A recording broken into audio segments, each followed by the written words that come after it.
If you took the best parts of a sports anime and the best parts of a battle, convinced that you would get Blue Lock. Blue Lock is a sports anime that specifically focuses on the journey of Yuichi Isagi and his goal to become the best striker in the world, but this video is not just talking about what Blue Lock is on paper. Read this series, you know that comparing it to something like Haikyuu doesn't really make all that much sense, although I think that the story goes about mixing those two ideas in a way that I find much less compelling than Blue Lock's approach. You see, in Blue Lock what really gets exaggerated is not the abilities of the players. In comparison to Kuroko's innate invisibility or Phantom Shot for example, the actual things done in Blue Lock are relatively tame and rooted in reality. But the tameness of their physical abilities is contrasted by the absolute insane things that these characters say, think, and go throughout the story. Blue Lock characters take football as seriously as Naruto takes his fight against Pain, or Ichigo takes his fight against Aizen. To these characters, football matches are a matter of life and death. Everyone in this series takes the sport of football extremely seriously, and their dialogue reflects that in a way that not many other series do. For example, Yuichi right here gets his goal stolen from him by his own teammate. He was on the precipice of a new evolution and his own teammate interfered just to be spiteful. And rather than just show some mild anger or generally be upset, we see that Yuichi is literally thinking about how he wants to destroy his own teammate because of what they did to him. Now, obviously, Yuichi doesn't mean that he literally wants to take the life of this person, but this dialogue choice and choices like this consistently used in the series are chosen for a purpose. They are chosen in order to emphasize the direness of any given match. To these characters, these games decide their fate within the football world, and because they love the sport so much, that ends up meaning a lot to them. A loss isn't just a loss, it's a sign that you are falling behind, a sign that you are losing the race to become the world's greatest striker, a sign that your ego isn't enough in its current state. I understand that the very exaggerated, very inflated dialogue style might not be for everyone, but I for one find it extremely interesting, if a bit cheesy and corny at times. Honestly though, even that opinion is one I'm starting to grow out of, because even in its most insane moments, and even in the moments that would just be generally considered corny, I think Blue Lock characters' dialogue is really fun and colorful.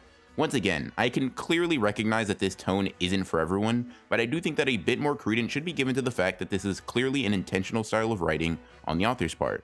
You wouldn't say that Oda is an incompetent artist just because he draws One Piece characters with ridiculous proportions, would you?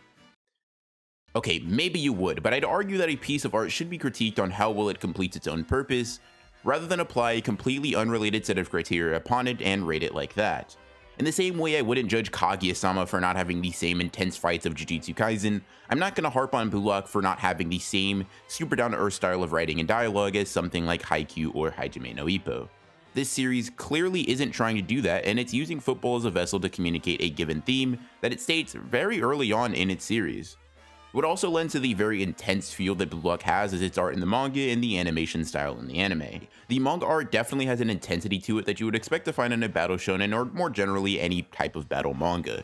It isn't just good or detailed, but it seems tailored specifically to evoke as much battle shonen energy as possible. The fiery aura around the characters, the impact of the kicks, the shading, the expressions of these characters, and even the angles and perspectives that they are drawn in all lend to a vibe that is pretty close to that of a battle manga.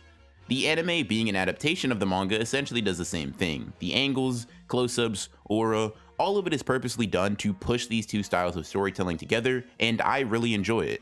One criticism that I often see when it comes to this series in general is that it takes itself too seriously, or it's too edgy, or something along those lines, and these tend to be the same people who love things like Berserk and Tokyo Ghoul. Don't get me wrong, I love or at least respect both series, and I understand that from a real-world standpoint, the happenings of those manga are more dire than the happenings of Blue Lock.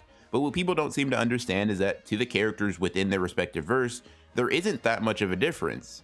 Yuichi truly is in love with the sport of football and becoming the best. His ego is directly tied to it in a way that makes success for him extremely serious.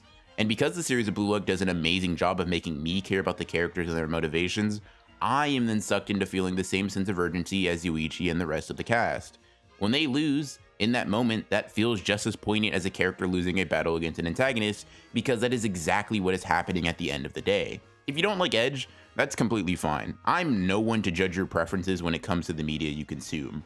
However, something being too edgy or having a lot of moments that are sincere and rely on characters saying outlandish things isn't inherently bad, and not only can, but does work in a lot of different works of fiction. Oh yeah, while we're on the topic of Blue Lock criticisms, one set of critiques, if you could even call them that, against the series that really bugs me is some random person taking a screenshot of a moment in the series and going, "Isn't this a sports manga? Whenever I see that, I immediately blank out because what are you doing? I think what annoys me about these kinds of comments is the fact that they simply have to be too stupid to understand what sometimes a metaphor is.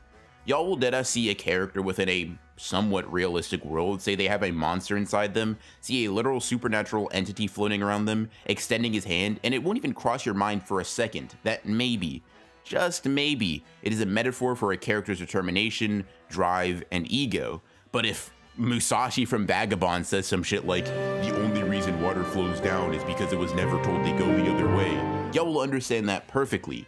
But God forbid Blue Lock touches on something even remotely symbolic and y'all suddenly lose the philosophy degrees you guys got online and just refer to the creatures that need to wear helmets to bed. Now, you can clearly tell that this specific set of critiques annoys me, but that's just because I genuinely enjoy the series of Blue Lock and what it tries to do stylistically, and I find it kind of frustrating when people reduce that down to just being edgy for the sake of it. It's a really good series that has a message that is significantly different than other anime and manga in the same genre, and while I love anime like Haikyuu or Hajime no Ippo, I think Blue Lock has a very unique and refreshing take on the genre that sports anime have needed for quite a while now. If you haven't already, I recommend you check out Blue Lock. If you somehow couldn't tell before, I really like this series, and I love the fact that in spite of a lot of caveman takes, the anime does seem to be acting as a gateway to be enjoyed by a lot of new fans. If you did enjoy the video, consider subscribing and hitting the bell. I love to make some analyses for the characters of Blue Lock, so let me know down in the comments if you'd be interested in that. In any case, I hope you enjoyed the video, and I'll see you in the next one.